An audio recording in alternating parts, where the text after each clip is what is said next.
বাবা তোমার বাইকের উপরে চড়ে কি করতেছো? কি করতেছো? তোমার গাড়ির উপরে চড়ে কি করতেছো? Tick TikTok.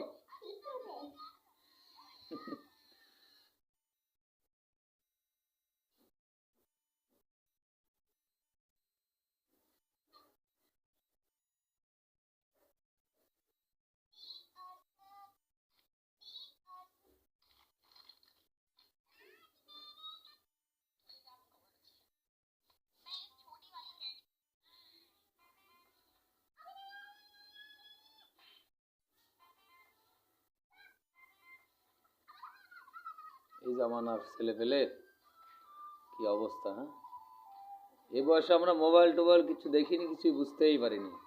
আর এখন দেখো কি অবস্থা, মোটরসাইকেলের উপরে চড়ে মোবাইল টিপতেছে, মুখে পানি। হুম।